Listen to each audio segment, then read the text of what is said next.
Okay. Message will come up now. There we go. Okay, so the first, welcome everyone to the Standards Committee meeting of the 30th of June.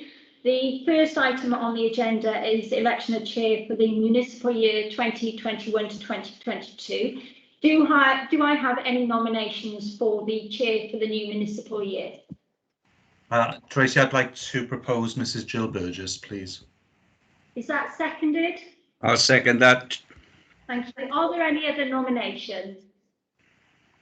No? Can you all vote then, please, as to Ms. Jill Burgess being the chair for the municipal year 2021 to 22? If you could raise your hands or use the hand icon. Thank you very much. Councillor Jones has just voted as well. Thank you, that's unanimous. I'll hand over to the new chair, Jill Burgess. Thank you. Could we have any apologies for that? No, election of vice chair. Oh, I do beg your pardon. Sorry, can we have election of the vice chair? Do we have any nominations? Am I permitted to nominate? I propose Mr. Mike Lewis. And I would second it. Thank you. Are there any other nominations? No? No. All in favour? Again, either raise your hands or use the hand icon. All in favour. Councillor Jones. Yeah. Thank you. Okay, thank you. Thank you, Mike. Thank you. So that's the election and the vice chair. So that's good. And any apologies or absence, please? Just apologies from Mr. Hugh Evans this morning, Chair. Thank you very much.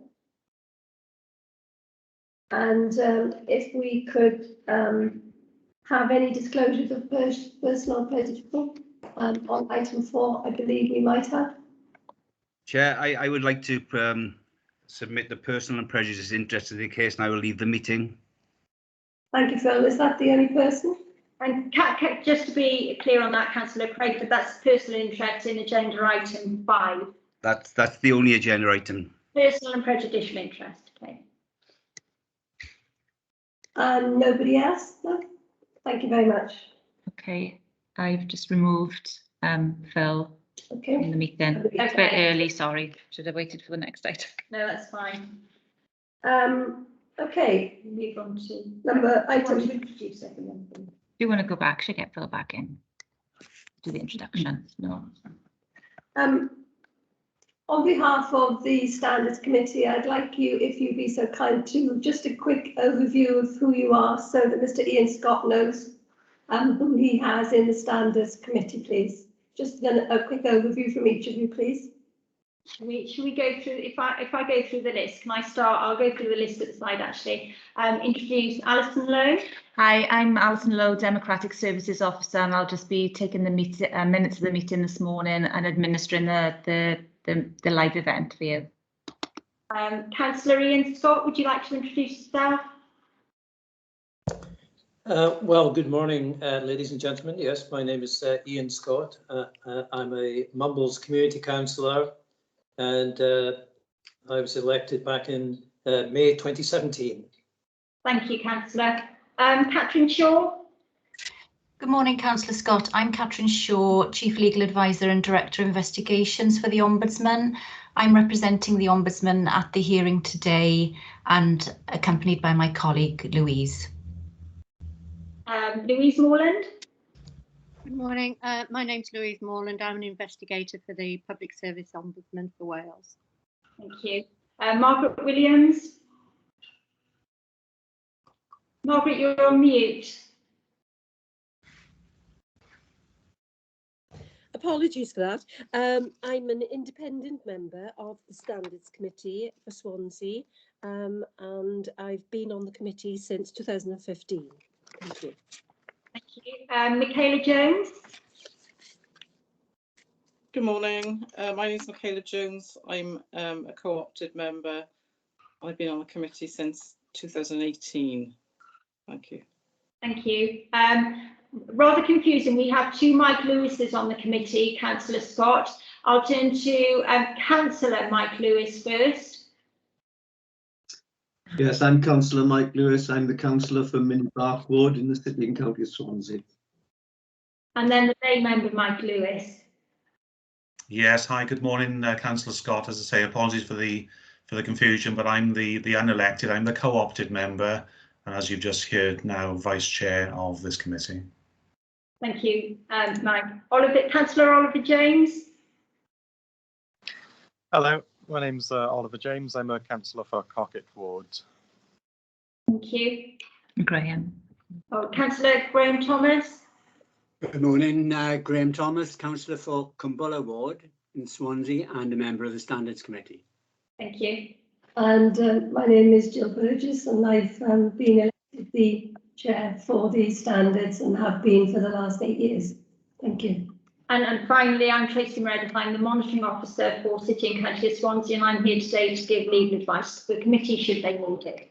Thank you. I don't think I've left anyone out. So without further ado, I'll revert back to the chair for agenda item 5, which is the Public Service Ombudsman for Wales referral, alleged breach of the code of conduct by the committee.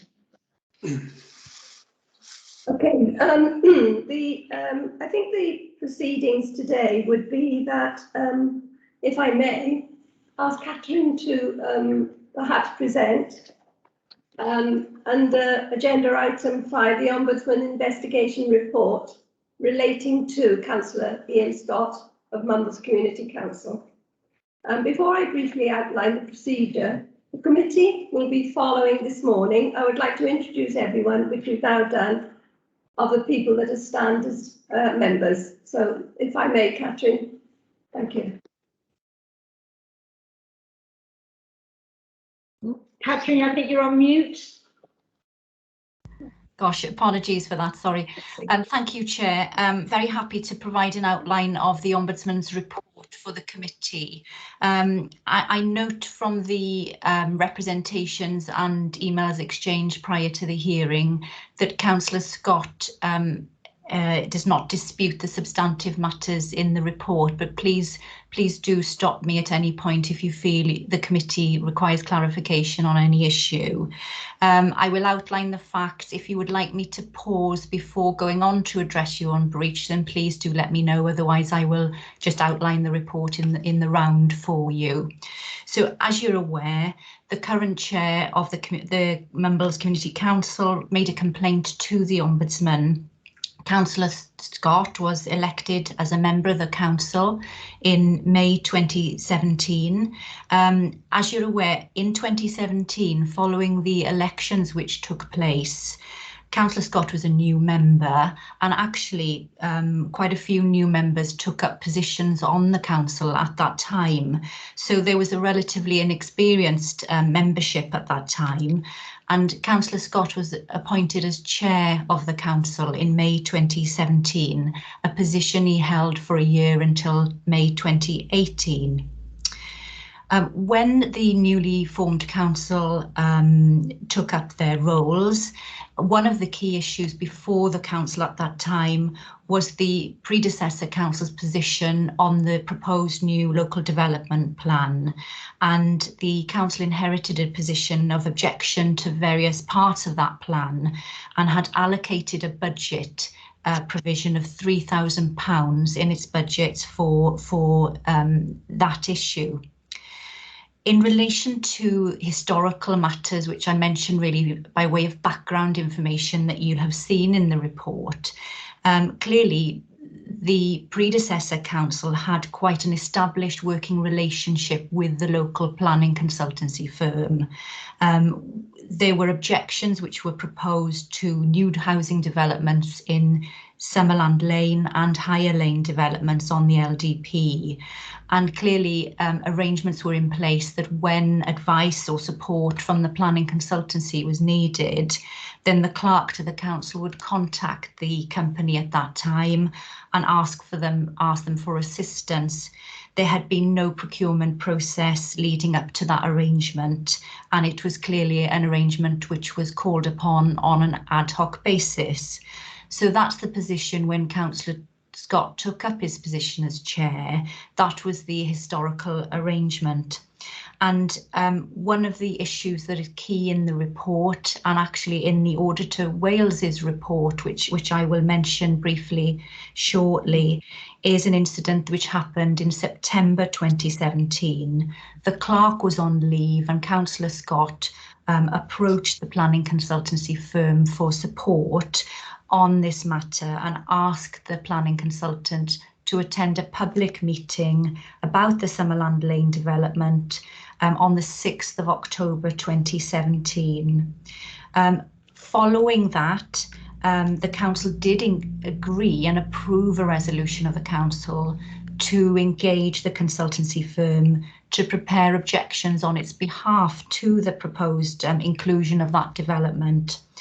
That was approved by the council, but subsequent to that, a number of invoices were presented by the firm and some of the members had concerns about the level of payments claimed, initially a sum totalling over £8,000.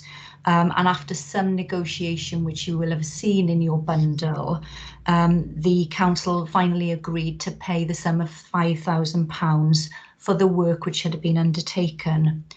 Now that payment then led to events which gave rise to this complaint being made.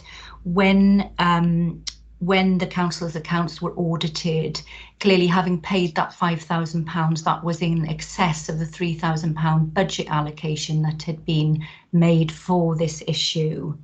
And as a result, the Auditor General for Wales undertook his own audit of the accounts for the year 2017 to 2018.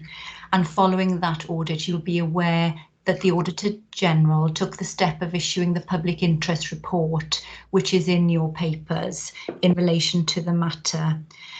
Clearly, the auditor noted that the approved payments were engaged by Councillor Scott in his position of chair when he contacted the planning consultant. He noted in his report that those instructions from Councillor Scott had led to the planning consultant attending both the public meeting on behalf of the council and attending a meeting subsequent to that on the 7th of December 2017, where there was a meeting of private residents in one of the residents' homes. Again, the auditor referred to the fact that and in your bundle there are papers which demonstrate that when the planning consultancy was justifying its costs, it referred to the engagement with Councillor Scott in that regard. So the Auditor General's report named Councillor Scott as one of the named members responsible for this expenditure, which the auditor considered was unlawful because of the financial irregularities there and the fact that the budget provision in the council's budget had been exceeded. So, as I say, in your pack are the detailed notes, the instructions. They are a couple of emails really.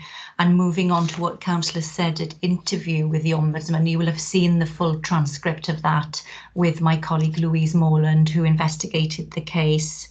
Clearly, when Councillor Scott took up his role, he had no previous experience as a member, and I think it is fair to say he was launched full in as chair of the council at that time.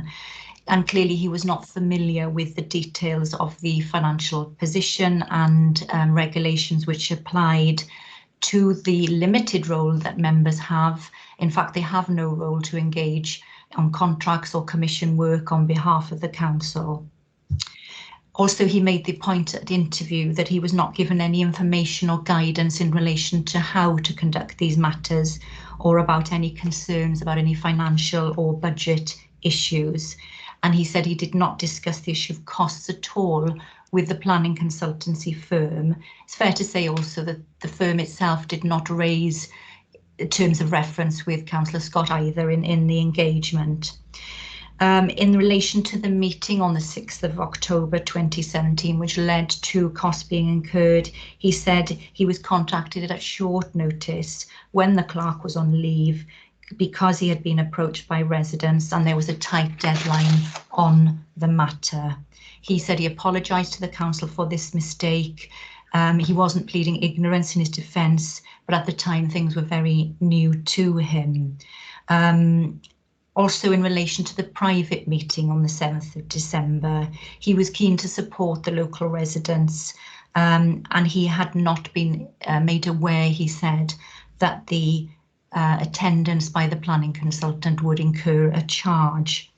So whilst it's fair to say that Councillor Scott's evidence to the Ombudsman was very clear that he was probably fairly naive in taking up his role, the Ombudsman accepted that he was acting in good faith in the sense that he was wanting to assist local residents and the council in relation to its objections to the LDP proposals. But actually it was quite a serious step for the Auditor General to issue that public interest report. And the Ombudsman felt there was evidence suggestive of a breach of the Code of Conduct because clearly the auditor found the expenditure was unlawful. And you'll be aware that paragraph 7 of the Code of Conduct requires all members not to use their authority's resources imprudently, in breach of their authority's requirements or unlawfully. And as far as the Ombudsman is concerned, that was a clear follow on from the Auditor General's audit and his public interest report. So although the Ombudsman accepted clearly that Councillor Scott was inexperienced in his role, he did feel there was a clear issue in relation to breaches of the Code of Conduct. And Chair, whatever you and the members consider about any mitigating factors that you consider may be raised by Councillor Scott, the Ombudsman, I would suggest that you should make a finding of a breach of paragraph 7b, paragraphs 1, 2 and 3 of that provision in relation to this case.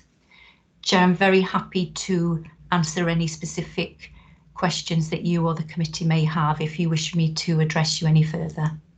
Thank you very much. It's a very, very clear overview. Thank you, Catherine. Ian Scott, would you care to have any further questions, or is there anything you'd like to raise further? Well, no, I think that's been presented very eloquently and fairly. I don't know at what juncture I'll have the opportunity to actually make a statement to the committee with regards to the position I find myself in. So whether that will be dealt with later or sooner, I'm in your hands. I haven't been before such a panel before. I have had the pleasure of sitting opposite Louise Morland, but on a Zoom meeting. But no, I'm in your hands. Okay. Yes. You know, I'm not here to make life difficult for you, but where it's appropriate, I will give my position. Certainly, thank you. Councillor Scott, if I can, sorry Chair, if I can just intervene here. We will be following our hearing procedure, Councillor Scott. At the moment, we're at stage 1, where we've asked the Ombudsman to present their report, and the stage 1 is for the committee to decide whether or not there's any disagreement or on the facts contained in that report and to make any findings of fact. Now, can I just ask you, Councillor Scott, is there anything that you do disagree with in the Ombudsman report? Catherine Shaw has quite clearly said that we don't think there is any disagreement on the facts in the Ombudsman report. But if there is no disagreement, then we would move on to stage 2 of our hearing procedure, which is whether or not you did fail to follow the code and whether or not you are in breach of the code. So can I just ask for clarification from you, Councillor Scott, on that point? Yes, well, as far as the Audit Wales report and the Ombudsman's report go, I'm hardly in a position to challenge those, but you know, it has been said that I've been somewhat naive, and you know, hindsight's a great thing. Yes, certainly I was naive. In addition to that, you know, I wasn't setting out for any personal gain here. Let's make that perfectly clear. You know, the whole point of me being a community councillor was to represent the community and move on and you know, just see what I could do to improve the situation. When I became chair, it's fair to say I was fast-tracked, but I don't think we'll dwell on that at all. But I did have an opportunity to give the vice chair to a Conservative councillor or a Labour councillor, and I duly gave it to the Labour councillor. And I thought that would aid a harmonious council and would work well in MCC developing their communications with the City and County of Swansea. But I'm sorry to say it didn't last terribly long. And, you know, there has been, you know, the reason I'm in this position at the moment is that a document of considerable size was sent to the Ombudsman by 3 community councillors and with the blessing of 2 city councillors without the approval of the Mumbles Community Council, and who had previously decided that matters wouldn't be taken any further. Now, it's taken a long time for me to get to this actual point, and it's fair to say that the whole business has caused me considerable angst and not to myself, but also to my family. So, you know, I really do welcome the opportunity to be here and try and get the closure on this affair. And to be specific, Tracy, I'm not challenging the Ombudsman, and I'm certainly not challenging Audit Wales. They're far brighter at these things than I am. So I hope that answers your question. Yes, thank you, Scott. Councillor Scott, that does indeed answer the question. I think on that basis we can move to stage 2. But before we do so, can I just ask any of the committee members whether they want to ask any questions of Catherine Shaw and the Ombudsman's office following the presentation of their report on any matters contained in their report or any matters contained in the appendices? Mike, do you want to say something? Mike Lewis? Yes, Chair, I will if I may. Catherine, the question is to you if I may. Can I just check first of all that you can see and hear me clearly? Yes, I can. Thank you, Councillor Lewis. Perfect. Thank you. Okay, so I'm on page, I think it's page 22 of the pack. And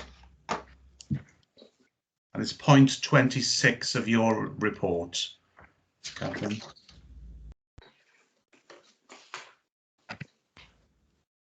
Okay. Yes, is that okay. the paragraph? Sorry, I don't have, for some reason if you can bear with me, I'm assuming it's paragraphs 26 of the report that you're referring to. Yeah. Correct. Which starts, it's the name of the complainant. I think that the then or the current chair of the community council. Are we on that point? Yes, point 26. Yeah. Perfect. Okay. So one of the allegations was that Councillor Scott had used the council's resources to gain an information advantage, and specifically around the meeting on the 7th of December. I just want to be really clear, if I may, on the alleged breach of the code. So I just want to check my understanding really. So I think you're saying that Councillor Scott's direction and instructions to CDN planning for the October meeting and the 7th of December meeting, I think you're saying, that was the breach of the code. So let me just clarify that first, that is the allegation. It is those 2 meetings that Councillor Scott and any associated work, I suppose, that went in preparation and as a result of those meetings. So am I right in understanding that's the alleged breach of the code? It is, Chair and Councillor Lewis. I think it would be unfair. Clearly, the council itself as a whole corporate body had engaged the planning consultancy to undertake work, and that it should not, you know, rest clearly only with Councillor Scott. That's the responsibility of the council as a whole. The Ombudsman's investigation did focus on the matters where we felt Councillor Scott had engaged directly with the firm, and it's those 2 meetings that the Ombudsman considers are relevant. I note the point that you have referred to in paragraph 26. Clearly, it was alleged in the complaint that financial advantage was given. there was no evidence of that, such that the Ombudsman referred a specific finding of misusing position or anything on Councillor Scott's part.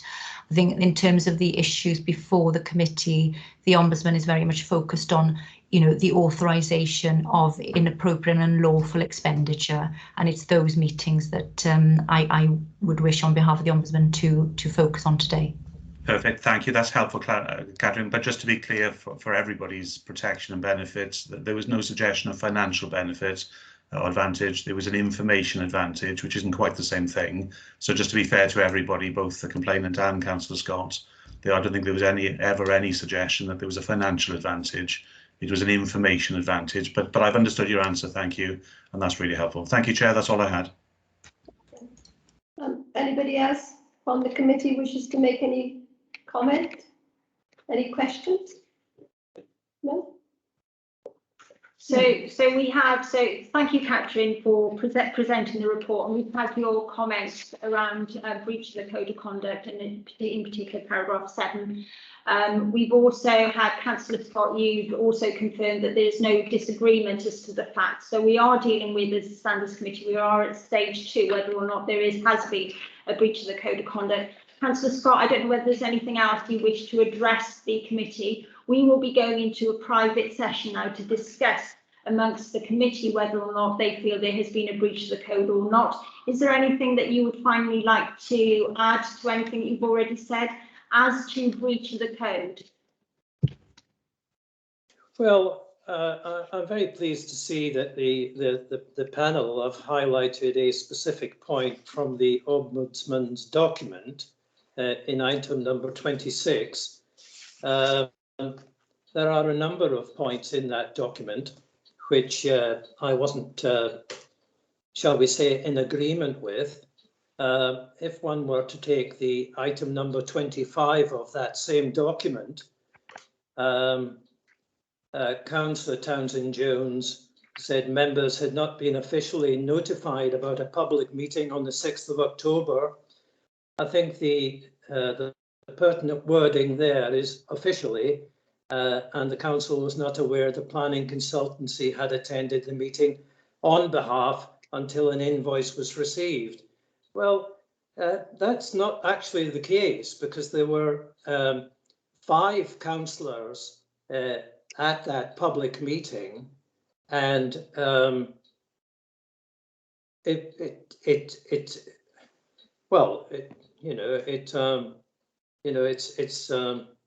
I see that as a red herring in there. With regards to the meeting at the private residence, that sounds rather, it's like a John le Carre thing. It was a resident who was living directly opposite a grade 2 agricultural land, which they'd enjoyed for many, many years with an ancient hedgerow. And then all of a sudden, because, shall we say, the UDP had expired and the LDP was taking a long time to reach fruition, I think there were a number of sites. Higher Lane has already been mentioned. Pennard was another one, Kittle, and of course there was the Summerland Lane. Now, there were a lot of practical reasons for it not to be approved. I won't go into detail on that because it's history. The thing is, 61 houses were put on a green 2-hectare piece of land. Now, personally speaking, I think it's only right and proper that any elected member should be representing the residents. Now, I was asked to go to this meeting at a house directly opposite the pitch here, this piece of land, and it wasn't to gain any advantage. It was a matter to assist the residents in, shall we say, contesting, maybe, which is a lighter word than challenging, it being incorporated into the LDP. Now, it had been designated a rural exemption site, which they were then found to be contrary to Welsh Government rules, and it then became what was it, a local housing needs site. Now, affordable, it's not fair to say that there are houses in the area of Caswell that are affordable. They're not affordable, you know, for an awful lot of people. Provision of affordable houses, I totally agree with. But at the end of the day, the way I look at sort of planning applications, I try and establish who's actually going to benefit from the development. Is it going to be those people that can't afford a house in an area that they've been brought in? Or is it a developer that's cashing in on the whole scheme? And I'm sorry to say that on this particular occasion, just as if it is to happen at Higher Lane and other sites, you know, one really ought to be looking more closely at the profits. You know, some of these houses in Summerland Lane have been selling for over £700,000. How on earth can that fall within the remit of affordable? Thank you. Okay, thank you, Councillor Scott. I think we just go into private session. I'm just going to hand over to Alison Lowe, the Demonstrative Officer, who's going to explain what we hope is going to happen now from a technological point of view. Yeah, so just for any members of the public that are watching this this committee meeting on the live stream on the website, as the monitoring officer said, we're going to go into private session now. So the feed on the website will be paused, and there will be a message displayed to say that the live event will continue in a moment. So if there are any members of the public watching online, once the committee has made their deliberations, and we will go back into public session, the feed will recommence, but those watching might want to refresh their browser periodically because we don't know how long that's going to take the committee to make their deliberations. But if any member of the public has trouble in reconnecting to that live feed, then the meeting is being recorded and the live stream of that will be placed on our website tomorrow for anybody to view it who isn't able to today. And what will happen in relation to the Ombudsman's officers and councillors? Yeah, so we're going to ask the Ombudsman and Councillor Scott to leave this meeting now, and then once the committee has made their deliberation, we will call you back into the live stream once it goes back online. Is that okay with everybody? Do you understand? So yes. So, sorry, Chair, if I could just clarify, do we completely leave and you email us, and then we rejoin the link? Is that right? I'll call you back in via the live feed that we've got going. Okay. Is that okay? And Councillor Scott, the same with you. Yes, thank you. So you need to be by your devices, you know, don't go off too far away. Okay. Okay. So we're just gonna pause the live stream now, okay?